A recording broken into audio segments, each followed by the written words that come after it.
Problemado ka lagi sa pera. Siya ako'y may tuturo sa inyo ha. Gumamit po kayo ng pinakamataas na antas ng pera. Ay di ito yung ating 1,000 pesos. Pagtapos kailangan din po natin ng cinnamon stick mga bossing. Alam nyo po ba mga bossing ko na ang pinakamabisang pang-attract ng swerte lalo na sa pera ay ang pinakamataas na antas kagaya ng 1,000 pesos.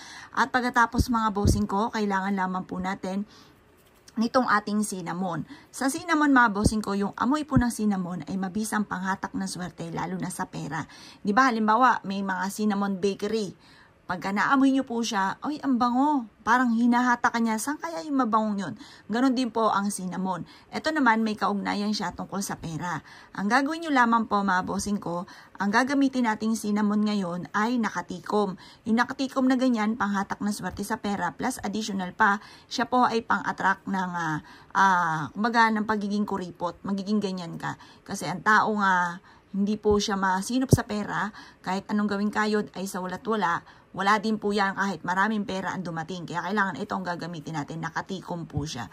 Ngayon mga boss, ang gagawin lamang po natin, eto po siya, kaya kailangan tatantyahin natin yung pag-ikot nito ng cinnamon, kailangan nakaganyan po siya. Tapos ito, kailangan yung mismong unahan. Teka, ulitin natin. Kailangan yung mismong tao ang nasa unahan. Yan. Or kaya ganito na lang. Yan. Ayan, ganyan na lang. Yan. Kailangan siya po yung nasa unahan. Ito, pag natakloban yung tao, tupiin na po natin siyang ganyan. Yan. Ngayon pa mga bossing ko, gagawin nyo po dito, ilalagay nyo to sa wallet ninyo. Or kaya kung hindi sa wallet ninyo, ilagay nyo po ito, isabit po ninyo sa pintuan ng pwede sa main door kung walang kukuha. Talian nyo po siya ng parang kulay pula na ito ay nakataklob para walang makapansin. Or kaya po sa kwarto po ninyo, ang dulot po nito ay napakaswerte.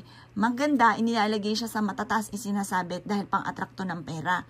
Or kaya po ilagay nyo nga po sa wallet ninyo. Eto, kung hindi nyo pa ito nagagawa, isa po ito sa mga sikreto para hindi ka lagi naubusan ng pera. Bukod sa inyong pagiging masipag at matyaga, makakatulong po siya para lagi kang magiging mapera. Ito po, gawin nyo lang ng pasikreto ha, kasi minsan, or madalas, kapag ka naikukwento nyo sa iba, tas hindi naniniwala, nakukontra yung ginagawa ninyo. Kaya mas mainam, isikreto nyo na lamang.